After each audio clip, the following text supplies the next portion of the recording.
오늘은 청년부 헌신 예배이기 때문에 청년들에게 집중된 설교를 준비했습니다. 그래서 눈치채셨는지 작년 성도님들은 얼마 안 오셨어요. 오늘은 나랑 상관없는 말씀을 전하실래나? 오늘 우리 청년들뿐만 아니라 우리 모두가 함께 깊이 생각하고 또 돌아보는 그런 귀한 은혜의 시간이 되지 않을까 생각을 하면서 오늘 말씀의 제목을 한번 같이 외쳐봅니다. 삶을 낭비하지 말자. 우리는 지나온 역사 속에서 의미 있는 시간들을 보게 됩니다. 예를 들면 인류가 불이나 전기를 발견하게 되어서 삶을 얼마나 이롭게 발전시켰는지, 또는 바퀴나 자동차, 우주선을 발명하여서 인류에 지대한 공헌을 했다라고 하는 것, 이런 거를 볼 때에 참 의미 있는 역사적 사건이 참 많구나. 그런데 반면에 또 한 가지 생각이 드는 것은 의미 있는 역사만 있었는가? 그것은 아니라고 하는 사실이에요. 우리의 역사 속에는 낭비된 시간들도 많이 있었다. 낭비된 역사들도 있었다. 차라리 이 역사는, 이 시간은, 이 사건은 없었으면 더 좋았을 것을. 이것 때문에 얼마나 우리가 고통받았는가? 이 역사 때문에 우리가 인류가 얼마나 퇴보했는가? 이것이 바로 되었다면 진보를 이루었을 것이고, 이것을 실패했기 때문에 얼마나 우리가 많은 시간을 소비하고 낭비하고 괴로워했는가? 역사를 바라볼 때에 양면을 보게 된다는 사실이에요. 예를 들면 우리나라만 봐도 동학혁명이 전국적으로 일어났습니다. 그때에 나라가 굉장히 새롭게 개화되는 놀라운 역사적 사건을 이룰 수가 있었어요. 마치 일본이 메이지 유신을 이루었던 것처럼. 그래서 일본이 메이지 유신을 성공하면서 우리나라보다 50년 이상 발전하는 나라가 되었던 것이거든요. 그런데 이때 일본군이 개입합니다. 나라도 동학혁명을 막지를 못하고 있는데 여기에 일본군이 들어와서 동학군들을 다 무참히 죽여버리고 개혁의 운동을 막아버리죠. 만약에 그때 일본군이 개입하지 않았다면 우리나라의 역사는 어떻게 바뀌었을까? 만약에 한국전쟁을 한번 보게 됩니다. 한국전쟁이 발발하여 싸우게 되는데 그 전쟁이 1년이 지나고 2년이 지나고 3년이 지나고, 그런데 만약에 휴전선에서 선을 긋고 휴전에 사인하지 않았더라면, 그래서 1년 더 전쟁을 끌고 가서 우리가 만약에 이겼더라면 대한민국의 역사가 어떻게 바뀌었을까? 여러분, 남과 북이 분단되어 가지고 낭비되는 경제력과 에너지와 또 심지어는 나라의 갈등과 소비되는 에너지들이 얼마나 많은지 아십니까? 우리나라 예산에 여러분 어마어마한 돈을 국방비에 낭비하고 있는 거예요. 그 돈을 저 젊은이들을 위해 쓰고 교육을 위해 쓰고 나라의 복지를 위해 썼다면 얼마나 좋겠습니까? 그때 한 1년만 더 싸워서 한국전쟁을 우리가 승리했더라. 아니, 우리가 승리할 수 있었어요. 근데 그때 소련이 개입하고 중국이 개입하고 미국이 개입하고 자기들끼리 그냥 다 판을 짜놓은 다음에 야, 니네들 사인해. 결국 남과 북이 분단되어서 70년이 지나 여전히 우리는 이것 때문에 나라가 날마다 싸우고 이념 때문에 갈등하고 어려움 당하고 있는 것은 아닐까? 만약 그때의 한국전쟁이, 만약 그때의 동학혁명이, 만약 그때 IMF 경제위기가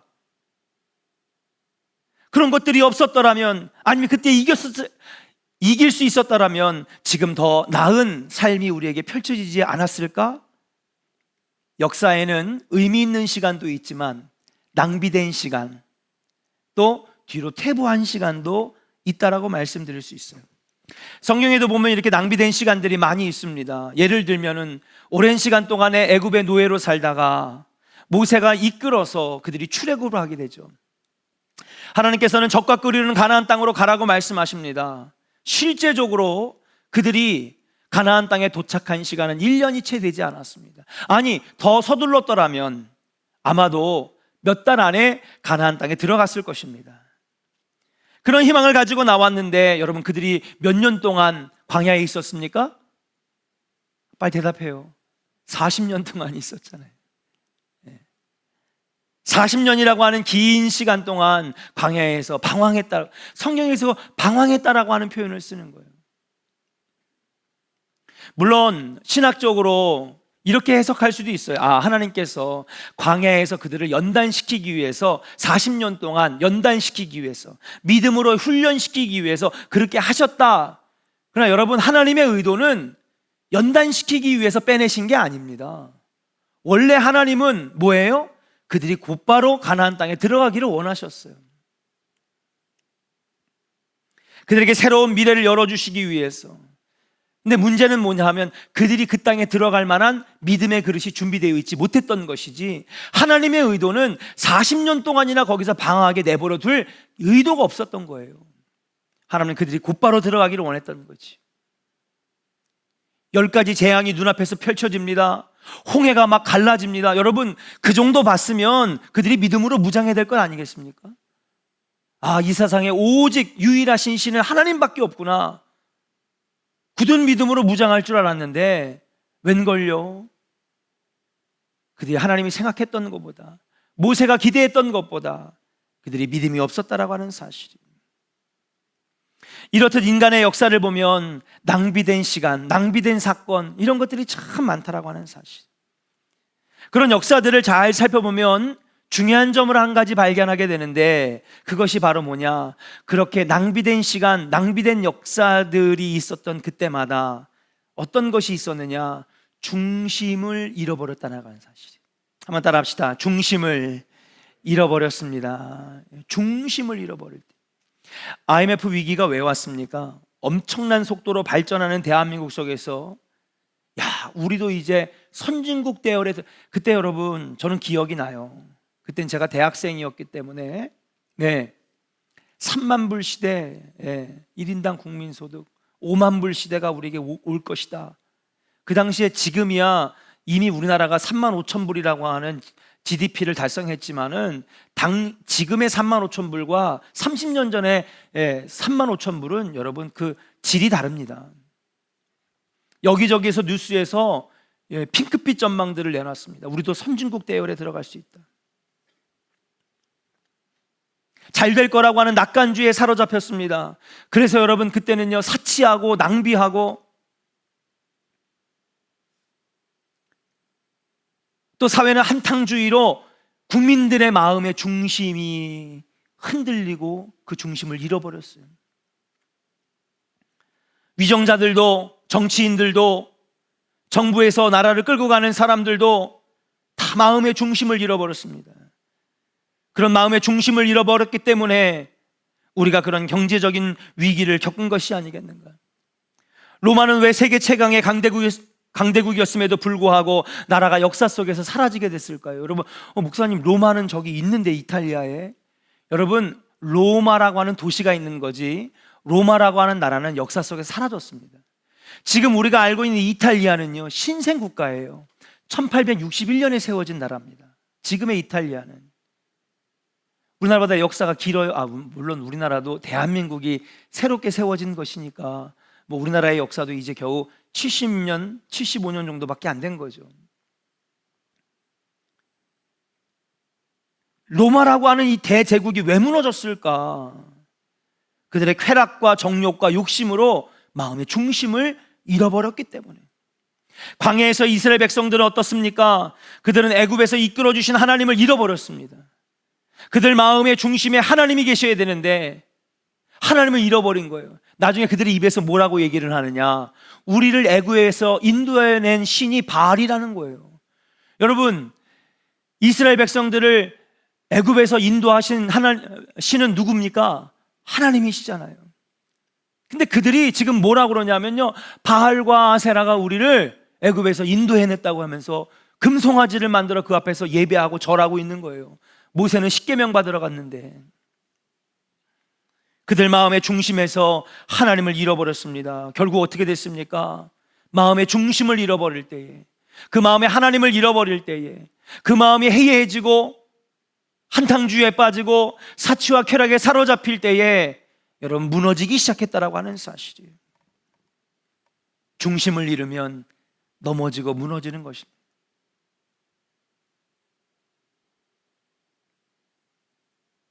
우리들의 모습을 한번 살펴봤으면 좋겠습니다. 우리 청년들의 모습을 한번 살펴봤으면 좋겠습니다. 나의 삶의 중심은 잘 잡혀져 있는가?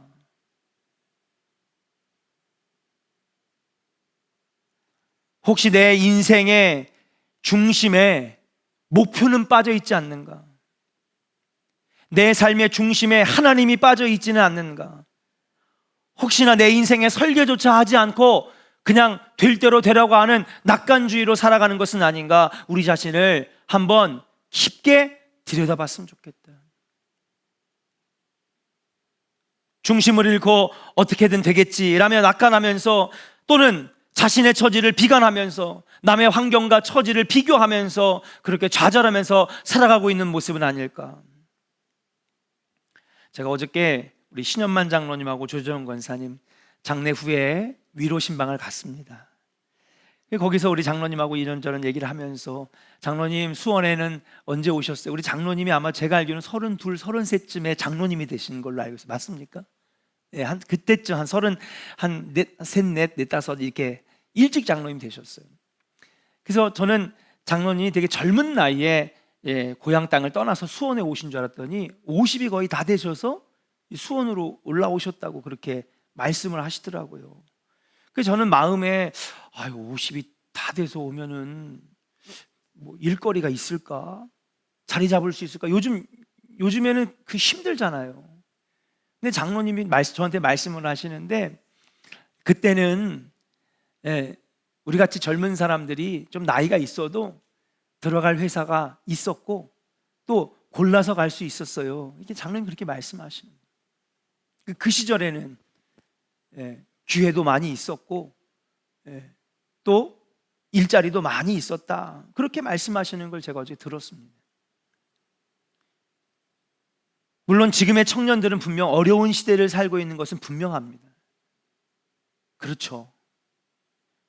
어쩌면은 태어날 때부터 차별을 가지고 태어나는 것이 분명해 보입니다.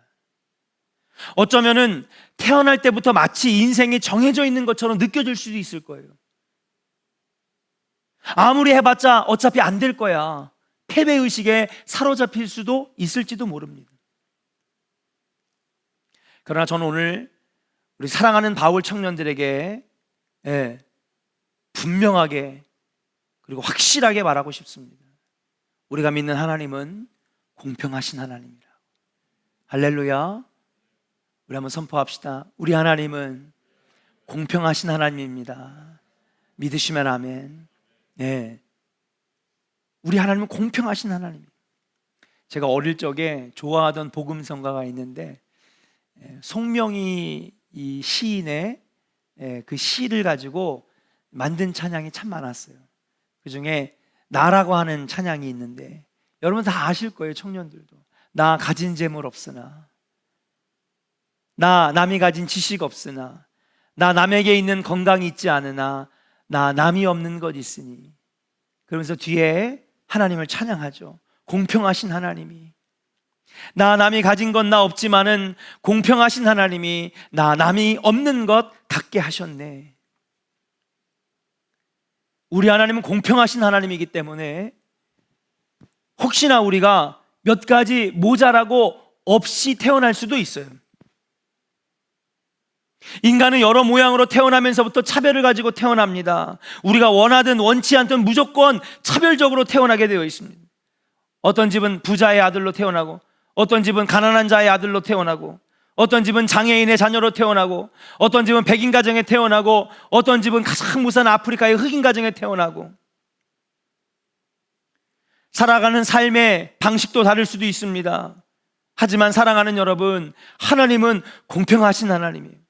그래서 반드시 공평하게 다른 사람이 없는 것을 주시기도 하고, 또 그 사람이 가지고 있는 것을 다른 사람들이 가지고 있지 못한 것을 다른 사람들에게 주시기도 한다는 사실이에요. 요즘에 저는 그 드라마를 잘 안 보지만은 요즘에 인기 있는 드라마가 있더라고요. 그 이상한 변호사 우영우 있잖아요. 우영우. 이거 근데 웃으시는 분들은 보시는 분이야. 네.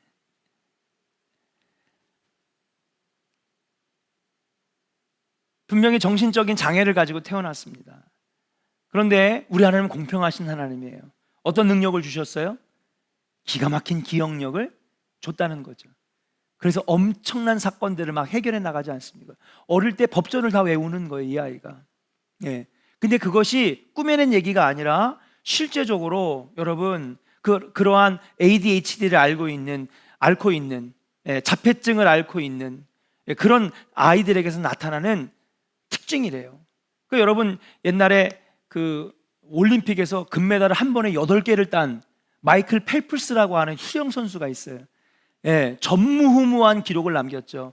이 마이클 펠프스가 자폐증 아이입니다. 어릴 때 사회에 적응을 못하니까 부모님이 이 자폐증인 이 아이를 뭐를 시켰냐 하면요, 사회에 적응시키려고 수영을 시켰는데, 여러분 인류의 역사에 한 번의 대회에서 한 번에 8개의 금메달을 딴 선수는 지금까지 나타나지도 않았고 앞으로도 나타나지 못할 거라고 얘기를 해요. 근데 이 선수가 어떤 증상을 앓고 있느냐? 자폐증 증상을 앓고 있어요. 그런 걸 보면 하나님은 약간의 장애를 주셨지만은 다른 사람들이 못 갖게 하시는 공평하신 하나님이라고 하는 것을 우리는 보게 되는 것입니다. 그런 가운데서도 우리 하나님은 공평하신 하나님인데 우리에게 똑같이 공평하신 것을 주신 게 있어요. 그것이 뭐냐? 부자이건 가난한 사람이건 건강한 사람이건 약자이건 공평하신 것을 공평하게 주신 것이 있는데, 그것이 뭐냐? 바로 시간이라고 하는 것입니다.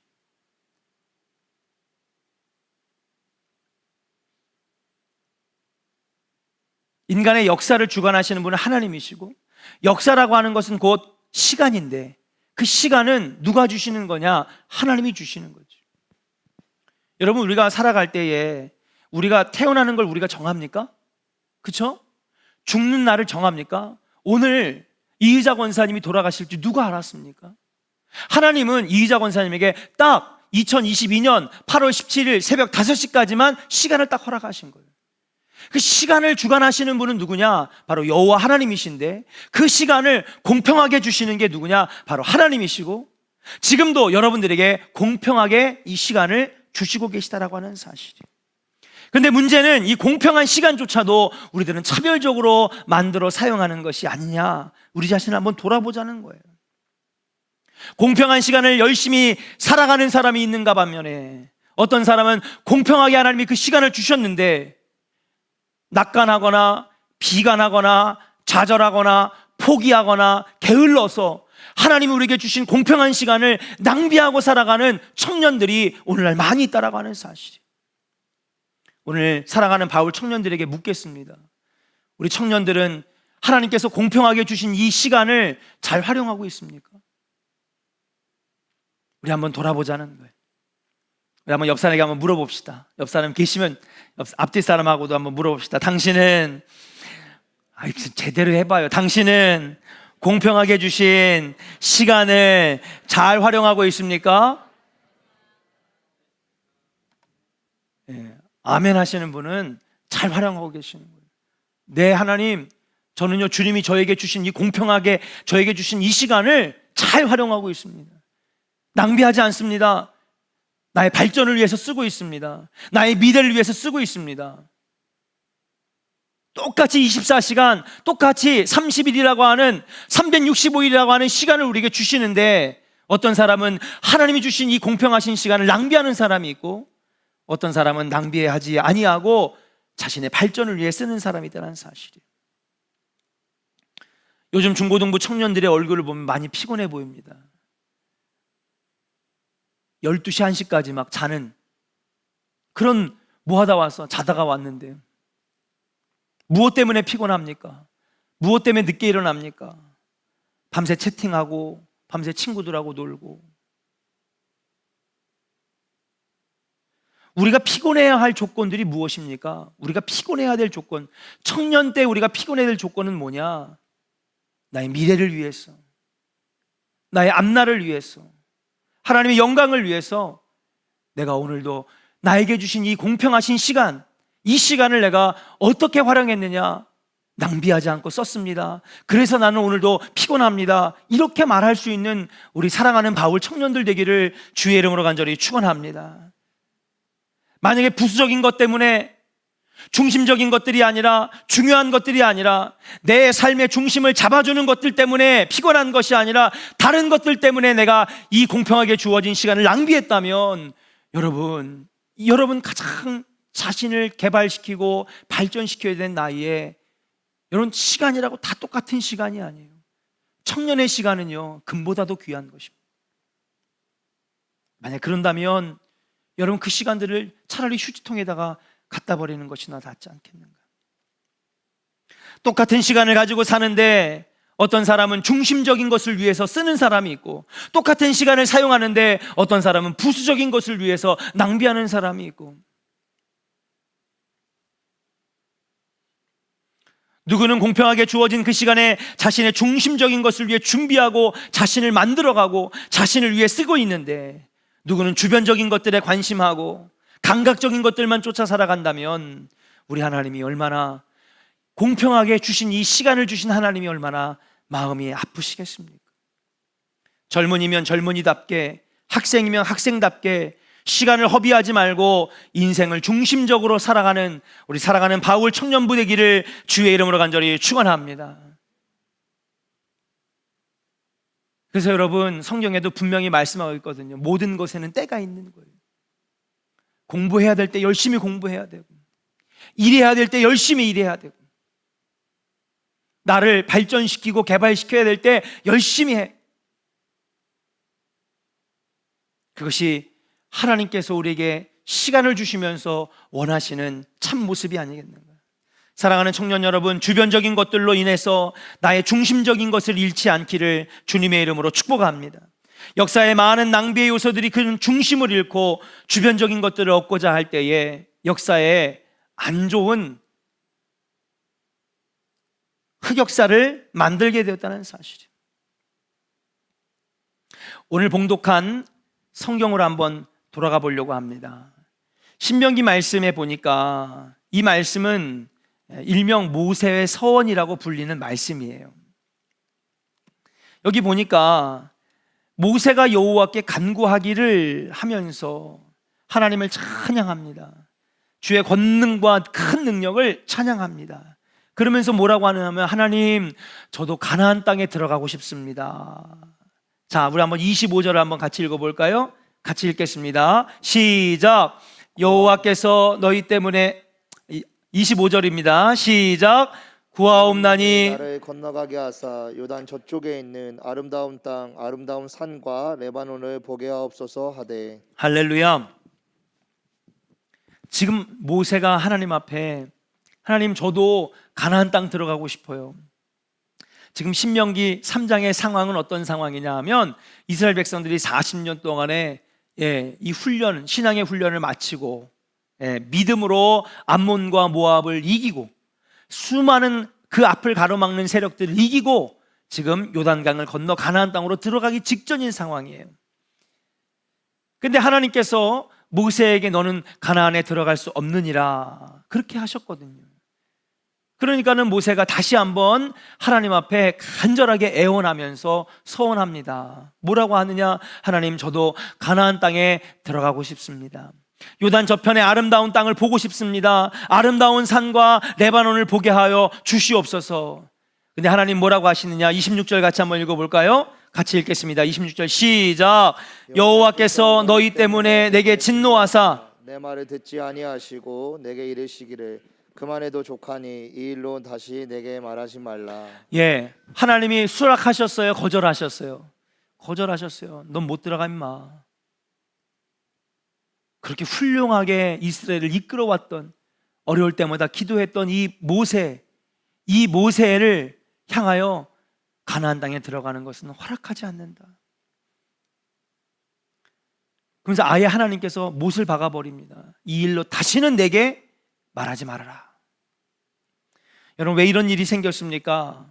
여러분, 그 앞의 상황을 한번 바라보는데요, 모세가 무리바에 갑니다. 거기에서도 또 여러분, 이스라엘 백성들이 먹을 물이 없으니까 막 원망하고 또 불평합니다. 모세가 짜증날 만도 하죠. 지금까지 계속해서 하나님께서 먹여주시고 입혀주시고 필요한 것들을 다 공급해 주셨는데도 불구하고, 심지어는 오전에 놀라운 기적을 보여주셨는데 점심 먹고 나니까 또 불평하는 거예요. 또 원망하는 거예요. 그러니까 여러분, 출애굽 여정을 보면 인간의 본성을 볼 수가 있어요. 고맙고 감사한 일은 금방 잊어버려요. 아니, 오전에 감사한 일이 있었거든요. 놀라운 기적이 있었는데 점심 먹고 나니까 딱 등을 돌리고 나니까 곧바로 그 다음부터 또 원망의 막 말들이 막 나오는 거예요. 모세에게 막 원망을 쏟아내니까 그동안 참았던 모세가 결국 화를 참지 못하고 폭발하게 됩니다. 그래서 그 이전에 했던 것처럼 신광야에서 막 이 주님이 주신 능력의 지팡이로 여러분 돌을 내려쳤을 때에 여러분 바위에서 물이 샘솟던 것처럼 하나님 앞에 구하지 아니하고 이번에도 그래했다, 물이나 처먹어라 그러면서 지팡이로 바위를 딱 깨니까 바위가 갈라지면서 예전처럼 뭐예요? 물이 쏟아져 나옵니다. 좋다고 하면서 물을 마시죠. 근데 하나님께서 그 모습을 보시면서 모세를 야단치십니다. 네가 내게 구하지 아니하고 하나님의 능력을 사용하는구나. 자신의 분노를 이기지 못하고 자신의 정욕대로 물을 내었기 때문에 하나님께서는 그에게 징계를 내리시는데, 그 징계가 뭐냐? 그것이 바로 가나안 땅에 너는 들어갈 수 없느니라. 그러고 보니까 마음의 중심에서 하나님을 잃어버린 이스라엘 출애굽 1세대들은 아무도 가나안 땅에 못 들어갔어요. 누구를 포함해서? 모세를 포함해서. 그 훌륭했던 지도자도 결국에는 하나님 약속해 주신 가나안 땅에 들어가지 못했다는 사실이에요. 왜 못 들어갔습니까? 그렇습니다. 하나님, 내 마음의 중심에 하나님을 모시고 하나님 말씀대로 행해야 될 지도자가 자신의 정욕을 이기지 못하고 화를 이기지 못하고 자신의 중심을 잃어버리면서 자신의 마음대로 하나님의 능력의 지팡이를 사용했을 때에 하나님은 진노하시고 그의 가나안 길을 막으셨다는 사실이에요. 사랑하는 조은의 성도 여러분, 우리도 마찬가지입니다. 중심을 잃어버리면 우리 삶은 무너지는 것입니다. 앞으로 우리가 우리의 삶에 있어서 중심적인 것을 찾아야 되는데, 먼저는 우리 중심에 하나님이 있기를 주님의 이름으로 간절히 축원합니다. 우리 청년들의 마음의 중심에 하나님이 있었으면 좋겠다. 그리고 인생에서 중심적인 것들을 찾아야 됩니다. 무엇이 더 중요한 것이냐?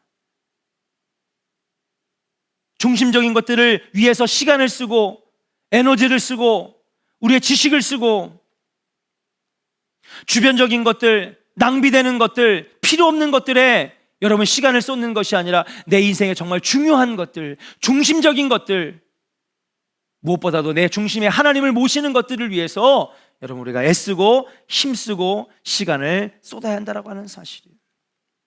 사랑하는 조은의 성도 여러분, 그리고 오늘 헌신하는 바울 청년부 여러분, 삶을 낭비하지 않기를 주의 이름으로 간절히 축원합니다. 역사는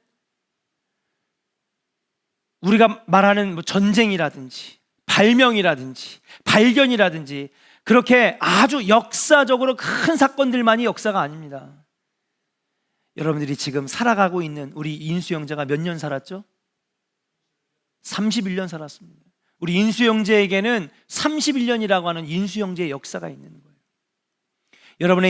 여러분의 인생의 역사 가운데에 낭비되는 시간이 적고 중심적인 것들을 위하여 시간을 쓰고 중심적인 것들을 위하여 애쓰는 그런 의미 있는 시간들이 많은 여러분들 한 명 한 명의 역사가 되기를 주의 이름으로 간절히 축원합니다. 그래서 역사는 영어로 히스토리라고 하잖아요. 이게 무슨 합성어냐? he 또는 her, 그 아니면 그녀의 스토리, 이게 합쳐져서 히스토리가 되는 거예요. 대단한 큰 사건이나 그런 것들만이 역사가 아닙니다. 인수 형제가 살았던 31년도 역사고, 제가 살았던 48년의 시간들도 역사고, 여러분 한 명 한 명에게는 다 역사가 있는 거예요. 근데 어떤 사람은 의미 있고 중심적인 찾는 것들로 가득한 역사가 있는 반면에 어떤 청년의 인생에는 낭비되어 있고 쓸모없는 것들에 애쓰는, 불필요한 것들에 에너지를 낭비하고 정력을 낭비하는 그러한 쓸모없는 역사를 만들어가는 사람들도 있다라고 하는 사실이에요. 저는 우리 사랑하는 바울 청년부들이 한 명 한 명의 그의 스토리, 그녀의 스토리, 그 히스토리 안에 의미 있는 시간들로, 중심적인 것들을 찾는 시간들로 가득 메워지는 우리 청년들의 삶의 역사가 되기를 주의 이름으로 간절히 축원합니다. 권면할 것이 하나 있다면 지금부터라도 늦지 않았으니 인생의 계획표를 다시 한번 짜보고 내 삶에 중요한 것이 무엇인지를 다시 한번 리스트를 만들어보고, 어떤 프로에 나왔는데 어떤 한 연예인이 가장 많이 읽은 책이 자기 개발서래요. 끊임없이. 그리고 그 사람은 나중에 가수 생활을 12년 동안 했던 가수 생활을 접고 뉴욕의 변호사가 됩니다. 잘 사는 집 딸도 아닙니다. 학교 공부도 열심히 하지 못했습니다. 20살이 넘어서야 본격적으로 공부를 하게 되었지. 너무 어릴 때부터 가수를 했기 때문에, 중학교 때부터 가수를 했기 때문에 천재 가수 소리를 들으면서 어딜 가나 박수를 받고 환호를 받던 사람이 어느 날 내 인생에 정말 앞으로의 플랜을 어떻게 해야 되겠는가, 중심적인 것을 찾고 자기계발서를 읽고, 그리고 그렇게 찾아가다가 나는 인류의 삶에 공헌하는 사람이 되어야 되겠다. 여러분, 그 사람이 어떤 변호사가 되는지 아십니까? 여러분, 돈 많이 버는 로펌에 들어가지 아니하고 UN 인권 변호사가 됐어요. 돈 많이 못 법니다. 뉴욕에 있는 유명한 로펌에 있었으면은 얼마든지 떼돈을 벌 수 있는 그런 삶에도 불구하고 나는 인류의 위대한 공헌하는 사람이 되어야 되겠다. 그래서 국제적으로 분쟁 있는 곳마다 가가지고 갈등을 해소하는, 그리고 해결하는 그런 변호사가 되어 있는 거예요. 15살에 기타 치면서 노래 불렀던 그 꼬맹이 여자 가수가 충격을 받았어요. 어떻게 저렇게 남들 앞에서 웃으면서 노래 불렀던 그런 철없는 여자아이가 어떻게 저렇게 할 생각을 했을까? 시간을 허투루 쓰지 않았구나. 그 사람의 생각이 다른 것이 아니라 그 사람에게 주어진 시간을 낭비하지 않았다라고 하는 사실. 사랑하는 청년 여러분, 분명히 세상엔 차별이 있어요. 태어난 가정도 다르고, 어떻게 보면은 우리 아버지 세대보다, 우리 할머니 할아버지 세대보다 기회가 없는 것은 분명합니다.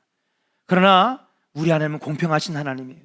분명히 여러분 안에 남들이 가지지 못한 주님이 주신 달란트들이 있을 것이고, 또 주님은 여러분들에게 공평하게 시간이라고 하는 것을 공평하게 나눠주셨다라고 하는 사실. 중요한 건 이제 우리가 나에게 주어진 시간과 나에게 주신, 하나님께서 주신 달란트를 어떻게 활용하느냐, 어떻게 쓰느냐는 바로 여러분들 손에 달려있다는 사실이에요. 여러분들의 역사에 여러분 낭비하는 시간은 줄어들고 의미 있는 시간, 중심적인 것을 찾는 시간들이 많아질 수 있기를 주님의 이름으로 간절히 축원합니다. 그렇게 될 때 하나님 여러분 통하 영광 받으시고 위대한 일들을 이루시지 않겠는가. 중심적인 것을 회복하고 삶을 낭비하지 않는, 그래서 우리 하나님께 영광을 돌리는 우리 바울 청년부 다 되시기를 주의 이름으로 간절히 축원합니다.